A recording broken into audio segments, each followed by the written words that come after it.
दोस्तों अगर आपके पास सीएससी आईडी है तो अब आपको आधार सेंटर लेने से कोई नहीं रोक सकता, क्योंकि अब सभी सीएससी सेंटर वाले को आधार सेंटर जो है वो अब दिया जा रहा है। आधार सेंटर अब सभी सेंटर वाले को मिलेगा। सीएससी सेंटर वाले को अगर अपने सीएससी सेंटर पहले से है, सीएससी आईडी पहले से है, तो अब आपको आधार सेंटर ले सकते हैं और आधार कार्ड में नाम अपडेट कर सकते हैं, डेट ऑफ बर्थ अपडेट कर सकते हैं, मोबाइल नंबर अपडेट कर सकते हैं, ईमेल आईडी अपडेट कर सकते हैं, एड्रेस अपडेट कर सकते हैं, किसी के पापा का नाम अपडेट कर सकते हैं, उसके बाद हस्बैंड का नाम अपडेट कर सकते हैं। मतलब कि एक ही आईडी में आपके अपडेट के जितने भी काम है वो सीएससी आईडी के आधार सेंटर यूसीएल आईडी में आप ये सब कुछ अपडेट कर सकते हैं। आप यहाँ पे सामने देख सकते हैं, यहाँ पे लिया गया है आधार, और यहाँ पे अगर आप देखें तो आधार सेंटर के लिए यहाँ पे आपको एक सर्टिफिकेट प्रोवाइड होती है, तब जाके आपको आधार सेंटर मिलता है। ऐसा मैं नहीं बोलूँगा कि बिना सर्टिफिकेट के आप आधार सेंटर ले सकते हैं, तो ऐसा कुछ भी नहीं है। आपके पास एक सर्टिफिकेट होनी चाहिए जिसका नाम है आधार ऑपरेटर एलिजिबिलिटी सर्टिफिकेट, जो आपको NSEIT के तरफ से मिलती है। अगर आप आधार सेंटर खोलना चाहते हैं तो ये सर्टिफिकेट आपके लिए सबसे ज़्यादा जरूरी है। यहाँ पे अगर आप देखेंगे तो हमारे पास पहले से सीएससी की आईडी है। ऐसा नहीं कि मैं डायरेक्ट आपको बता रहा हूँ, मेरे पास पहले से सीएससी की आईडी है और यहाँ पे मैं आपको सर्च करके भी बता देता हूँ। तो यहाँ पे आप देखेंगे कि यहाँ पे लिखा गया है आधार डेमोग्राफी अपडेट, क्योंकि मैं यहाँ पे आधार डेमोग्राफी अपडेट करने वाला हूँ। और कितने में अपडेट करने वाला हूँ तो यहाँ पे देखेंगे मात्र 75 रुपये में हम आधार कार्ड में किसी भी कस्टमर का नाम, date of birth, address, mobile number, email ID, मतलब कि जितने भी अपडेट का काम होता है वो सब कुछ अपडेट का काम हम यहाँ से कर सकते हैं। तो यहाँ पे दोस्तों अगर हम बात करें कि हमें यहाँ पे यूसीएल आईडी लेना है, तो यूसीएल आईडी के लिए कुछ एलिजिबिलिटी क्राइटेरिया है, जैसे कि आपका जो डॉक्यूमेंट होना चाहिए, क्वालिफिकेशन जो आपकी होनी चाहिए वो 12th पास आउट होनी चाहिए, तभी आप एक आधार सेवा केंद्र खोल सकते हैं। नहीं तो आप आधार सेंटर नहीं खोल सकते, क्योंकि दोस्त आपको बता दे आपके पास नॉलेज तो होना ही चाहिए। अब मान के चलिए कि आपको कुछ भी नहीं आता, पढ़े लिखे नहीं है, तो आप आधार पे क्या काम करेंगे? कोई मतलब वहाँ पे जो फॉर्म मिलता है वो इंग्लिश में भरा होता है, कोई हिंदी में तो होता नहीं है। अब ज़्यादा फॉर्म नहीं भरना पड़ता है, लेकिन जितना भी फॉर्म भरना पड़ता है वो सब इंग्लिश में ही होता है।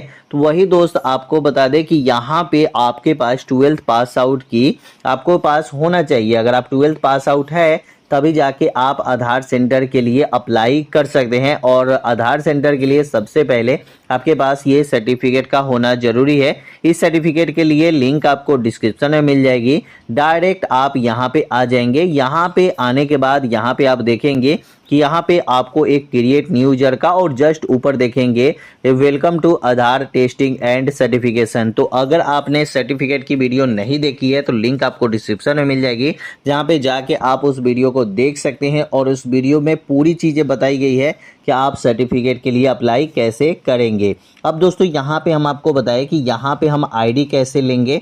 तो हमें सीएससी की आईडी पहले से हमारे पास होनी चाहिए, तभी हम आधार सेंटर ले सकते हैं। और आपको भरोसे के लिए बता दें तो आप यहाँ पे आधार की ऑफिशियल वेबसाइट पे अगर आप जाएंगे तो यहाँ पे देख सकते हैं कि यहाँ पे स्टेट एनरोलमेंट एजेंसी और यहाँ पे रजिस्ट्रेशन, ठीक है, रजिस्टर्ड यहाँ पे देखेंगे तो रजिस्टर्ड में एजेंसी में तो बहुत सारी एजेंसी है जो प्राइवेट एजेंसी है, देख सकते हैं।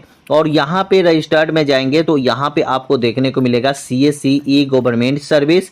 यहाँ पे आप देख लीजिए कि सबसे ज़्यादा जो आधार कार्ड बना है या आधार कार्ड अपडेट हुआ है वो कहाँ पे हुआ है, तो आप यहाँ पे देख लीजिए सीएससी ई गवर्नमेंट सर्विस के द्वारा हुआ है। अब दोस्तों सीएससी ई गवर्नमेंट सर्विस अगर आपके पास नहीं है तो आप ये काम कर ही नहीं सकते। तो इसके लिए आपको एक बातें बता दें कि यहाँ पे हमारे पास तो ये आईडी हो ही गई, तो हमारे पास पहले से सीएससी की आईडी है। अब दोस्तों हमारे पास ये होना चाहिए, डॉक्यूमेंट होना चाहिए, ये होने चाहिए सर्टिफिकेट। लेकिन अगर हमारे पास सर्टिफिकेट भी आ जाती है तो भी आपको आधार सेंटर लेने के लिए आपको एक बैंक बीसी की जरूरत पड़ती है, जो सीएससी की तरफ से ही मिलता है। वो भी आपको यहाँ पे हम बताएंगे।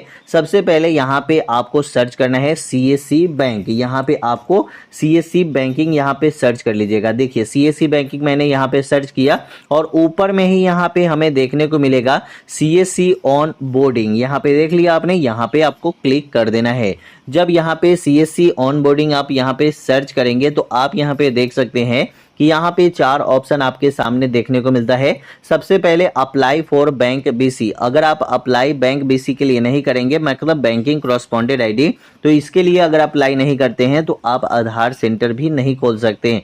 उसके बाद यहाँ पे जैसे ही आप अप्लाई करेंगे उसके बाद आपको स्टेटस चेक करनी है। उसके बाद यहाँ पे आपको डाउनलोड ID कार्ड आपको मिल जाएगा। जब ID कार्ड मिल गया तो आप समझ लीजिए कि आपको बैंक BC की ID जो है, मतलब CSP की ID जो है वो मिल गया, मिनी बैंक ब्रांच का ID आपको मिल गया। अब इसके लिए एलिजिबिलिटी क्या है, तो यहाँ पे आप देख लीजिए कि इसके लिए आप VLE तो होने चाहिए CSC ID के, और उसके बाद मिनिमम मंथ में 100 ट्रांजैक्शन होना चाहिए, चाहे वो 10 रुपया का करे या 10,000 का करे, उससे मतलब नहीं है।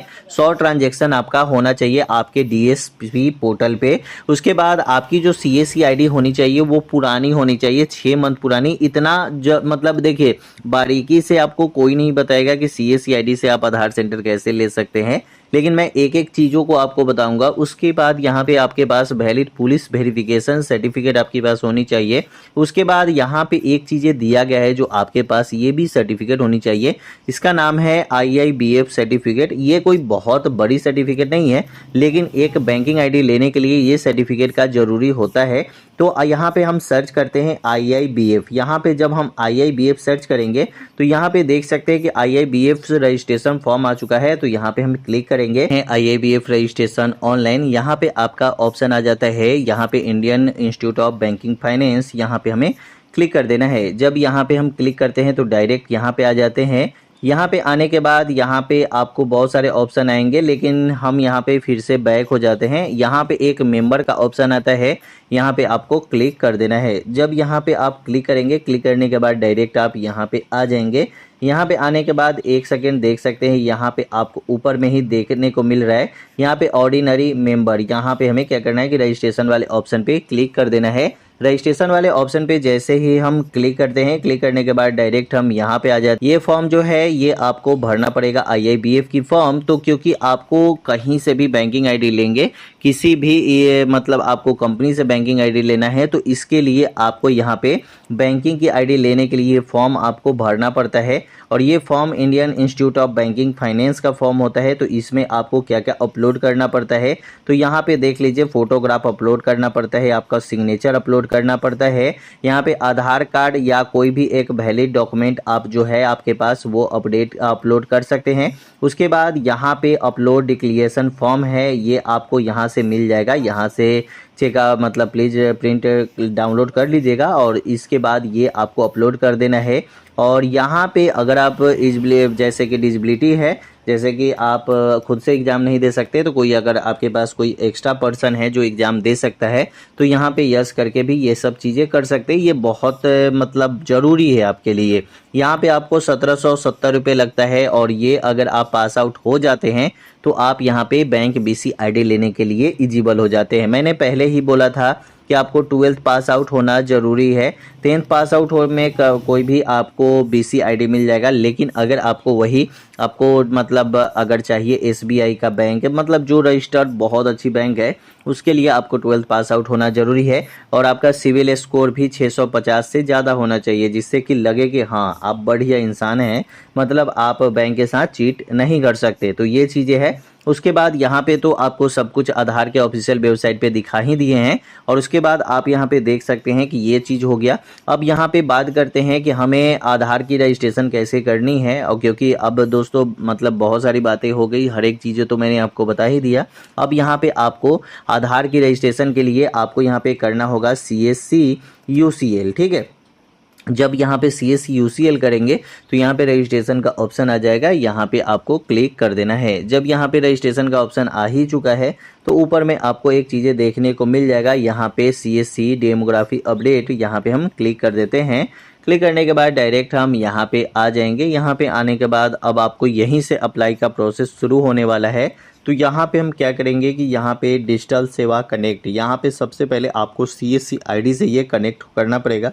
तो यहाँ पे हम क्लिक कर देते हैं। क्लिक करने के बाद हमारी CSC की ID से यहाँ पे हम कनेक्ट करके, क्योंकि बारीकी से एक एक चीज़ बताने से फ़ायदा ये होता है ना सर कि आपको पूरी चीज़ें समझ में आ जाए कि हाँ हम अप्लाई कैसे करने वाले हैं। एक एक प्रोसेस को ध्यान से देखना पड़ता है आपको, जिससे कि हमें समझ में पूरी चीज़ें आती रहती है। ठीक है, तो यहाँ पे आप देखेंगे कि यहाँ पे अप्लाई करने का जो प्रोसेस है वो बहुत आसान है।